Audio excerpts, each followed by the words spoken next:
नमस्ते दोस्तों, स्वागत है आप सबका स्पेशल लिविंग ब्लॉग में। मैं हूं आपका दोस्त पूजा। स्वागत करते हो आप सभी के मेरे चैनल पर। तो देख सकते हैं दोस्तों, घर का क्या हाल कर रखा है। और ये सुबह सुबह का टाइम है। आप देखिए, दोनों को खाने के लिए दिया था तो सोनू ने तो खाया ही नहीं है। और छोटू देखिए, पूरे घर में आपने देखा होगा कई बार मुर्गियाँ कैसे खाते हैं। देखिए, पूरे घर में चावल के दाना बिखर रखा है। तो मतलब कहाँ से सही करूँ, कहाँ से झाड़ू लगाऊँ, मैं खुद कन्फ्यूज़ हो रही हूँ। पर अगर आपको आइडिया कुछ आए ना तो प्लीज़ कमेंट करके बताना मुझे कि किस तरह से मतलब सही करना चाहिए, या फिर घर को साफ़ सुथरा रखना चाहिए बच्चों से बचाकर। तो देखिए, ये है छोटू का चावल खाने का तरीका। जहाँ पर ये मतलब चावल बिखेर दिया, बोल दिया, तो इस वजह से रोने लग गया। रो रहा है बहुत बुरी तरह कि है ना, क्यों बोल दिया। तो देख सकते हैं, ये खाने से ज़्यादा तो पूरे रूम में ये खाना खिला दिया। और इसी वजह से चूहे होता है मेरे रूम में। और आपने जो गेट के पास में देखा ना, वो धूल मट्टी बिखरा हुआ है, वो बाहर से लाया गया है। और लाने के बाद में देखिए, यहाँ पे रख दिए गए हैं, पूरे रूम में बिखर दिए गए हैं। और बाकी का जो चावल है वो भी प्लेट में अच्छे नहीं लग रहे हैं, उनको भी है ना नीचे इस तरह से गिराया जा रहा है, ताकि ये भी बिखरे रहे। क्यों थाली में रहे, थाली में बिल्कुल ही अच्छे नहीं लग रहा है। ना तो दिखने में अच्छा लग रहा है, ना ही ये खाने में तो बिल्कुल ही अच्छा नहीं लगता है। तो आप देख सकते हैं, सर में भी गिरा हुआ है इसका चावल के दाने। तो एक भी चावल थाली में नहीं रहना चाहिए। इसी तरह मतलब क्लियर होके मतलब खाना चाहिए। मैंने उसे बोला था, थाली का जो खाना है ना, वो बिल्कुल एक भी नहीं बचना चाहिए।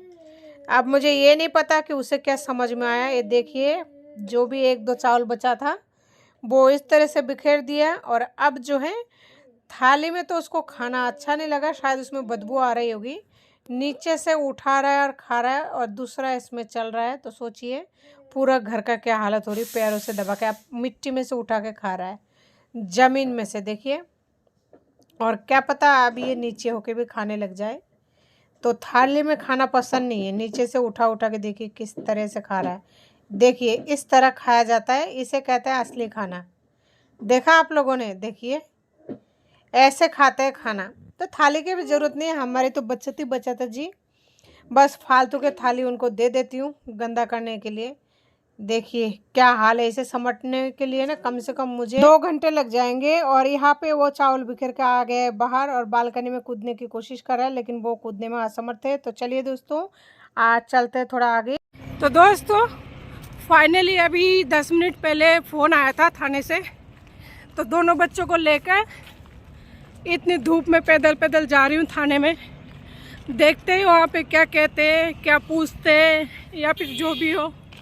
आप देख सकते हैं यहाँ पे तो कोई ऑटो वगैरह भी नहीं है। बच्चों को लेकर धूप में किस तरह से परेशान हो रही हूँ। इसीलिए मन करता है ना, आदमी के जात पर से भरोसा उठ गया। तो दोस्तों, अभी जाती हूँ थाने, देखती हूँ वहाँ क्या कहते हैं, उसके बाद में फिर मिलती हूँ आप लोगों से। दोस्तों, थाने से आने के बाद में बहुत ही ज़्यादा थकान हो रही है।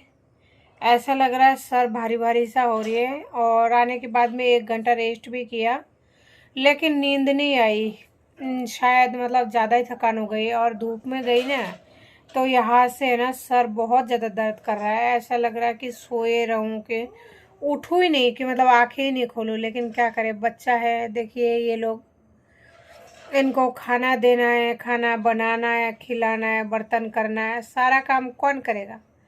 कोई नहीं है घर पर करने वाला। यहाँ तो खुद को खुद ही सपोर्ट करना पड़ता है। तभी तो कहते हैं कि खुद का ध्यान रखो, तभी आप दूसरे का ध्यान रख पाओगे। तो वो गलत थोड़ी बोलते, सही बोलते हैं ना। एक्चुअली थाने में से कॉल आया था, तो उन्होंने बुलाया था। ठीक है, वहाँ पे जाने के बाद में उन्होंने, जो थाने का एसएचओ है ना, वो मुझे बहुत मतलब पहली बार मुझे थाने का जो एक्सपीरियंस है अच्छा रहा।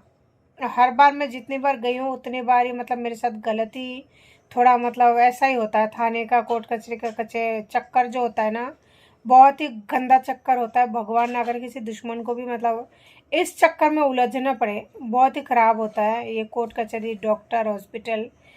मतलब इन सब से तो इंसान दूर ही रहे ना, तो वही सही रहता है। लेकिन मजबूरी में जाना पड़ता है। तो अब तक मैं जितनी बार गई ना, तो उतना अच्छा एक्सपीरियंस नहीं रहा। और इस बार जब आज गई, तो वहाँ पे मुझे एसएचओ मिले थे। बहुत ही अच्छे बर्ताव किया। खैर मैं उनका नाम नहीं ले सकती। बहुत ही अच्छे से मतलब बात किया, बैठने के लिए बोला कि बैठो, 2-3 बार बोला। बैठो बैठो। फिर बैठी, फिर उन्होंने बात किया, सारे बातें सुनी। उसके बाद में उसके पापा को उन्होंने कॉल मिलाया मेरे से नंबर लेके। मेरा नंबर तो उन्होंने ब्लैक लिस्ट में डाल दिया है, तो मेरे नंबर लेके उनको कॉल किया, लेकिन वो नहीं आया। यानी मुझे बुला लिए, मैं पहुंच गई थी, और उनको बुलाया तो वो नहीं आया। पता नहीं क्यों नहीं आया। अब इसका मतलब जो रीज़न है वो तो वही बता सकते हैं कि क्यों नहीं पहुँचे। खैर, फिर मुझे एसएचओ ने बोला कि आप ऐसा करो, घर चले जाओ। उसके पापा को बोला था उन्होंने फ़ोन करके कि आधे घंटे के अंदर आप थाने पहुँचो, लेकिन वो आए नहीं। फिर एसएचओ ने बोला आप घर जाओ, नहीं तो बच्चे हैं ना परेशान हो जाएंगे। पहली बार किसी पुलिस वालों ने इस तरह से बोला है, तो अच्छा लगता है जब उस लाइन में इस तरह के इंसान रहते हैं ना, बात करते हैं खुलकर एक फैमिली की तरह, तो बहुत ही अच्छा लगता है। तो फाइनली मेरा इस बार का जो एक्सपीरियंस रहा थाने का, तो बहुत ही अच्छा रहा। अगर ऐसे एक्सपीरियंस रहे तो भी मन करता है कि आगे कुछ भी मतलब ज़रूरत पड़े तो थाने में जाए। नहीं तो ये 2-3 बार जब मैं गई थी ना, तो हर बार थाने से रोक के ही आई हूँ। इतना गंदा एक्सपीरियंस रही।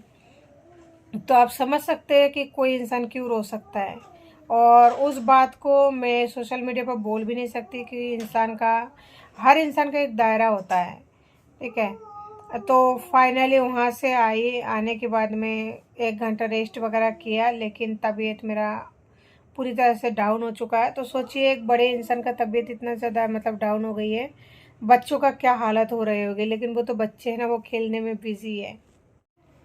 और उन्होंने उसके पापा को कुछ बात भी बोला कि है ना बच्चे तो तुम्हारे हैं, कि बच्चे तेरा है ना। तो उसके पापा ने बोला हाँ बच्चे तो मेरे हैं। तो बोला कि हंसी भी आती है, दुख भी होती है। तो बोला जब बच्चे तेरे हैं तो तू गया है तो बच्चों को लेके जाता, बच्चों को क्यों छोड़ गया है। तो उसके पापा कुछ नहीं बोले। तो फिर उनको उस थाने वाले ने ऐसे बोला कि क्या, तो बोला कि तू कहाँ रहता है। तो उन्होंने एक जगह का नाम बताया, मैं यहाँ रहता हूँ। लेकिन आपको पता है थाने वालों के पास, जैसे डॉक्टर के पास हर चीज़ का इलाज होता है बीमारी का, तो थाने वालों के पास भी हर बीमारी का इलाज होता है। तो उन्होंने कुछ मोबाइल में देखा, तो बोलता है कि नहीं ये तो दूसरी जगह का है। फिर मैंने बोला ये तो झूठ बोल रहा है। तो फाइनली वो नहीं आया दोस्तों। और फिर सर ने हमें ऐसे दिलासा दिलाया कि जहाँ तक हो सके आपकी मदद हम करेंगे, जितना हो सके हम उतना मदद करेंगे। तो देखते हैं थाने से कहाँ तक मतलब मदद मिलती है। एक्चुअली क्या मुझे ऐसा लगता है, वो पाबंद कराने का जो मैंने एप्लीकेशन दिया था ना, पाबंद कराने के लिए मैंने एप्लीकेशन दिया था, जो मेरे जान को और बच्चे के जान को खतरा है।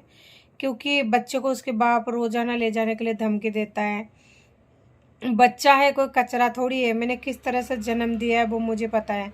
आज के टाइम पर घर पे जन्म दिया है, कोई नहीं था मेरे साथ में, और मुझे हॉस्पिटल तक नहीं लेके गया, मैं भी मर सकती थी। और इस तरह से जन्म देने के बाद वो बच्चा मांग कर ले जाना चाहता है। कभी बालकनी में अगर दिखे या बाहर दिखे ना, तो कहता है मैं उठा के ले जाऊंगा। तो और अगर कभी मैं उनको बाहर मिल जाती हूँ तो मन करता है, कभी मार देता है, कभी बेइज्जती करता है, कभी क्या करता है। तो इस वजह से मैंने वो एप्लीकेशन दिया था। तो शायद उसी की वजह से उन्होंने ये जो कार्रवाई चल रही है, तो शायद उसी लिए बुलाया होगा। तो उसके पापा नहीं आने की वजह से क्या कार्रवाई होती है तो देखते हैं। और आगे का जो भी बातें होगी ना, तो मैं आपको ज़रूर अपडेट दूंगी। तो दोस्तों अभी तो हो गई है रात, और वैसे भी मैंने दलिया चढ़ा दिया बच्चों के लिए, और मेरे लिए मैं कुछ नहीं बनाऊंगी क्योंकि हिम्मत नहीं है।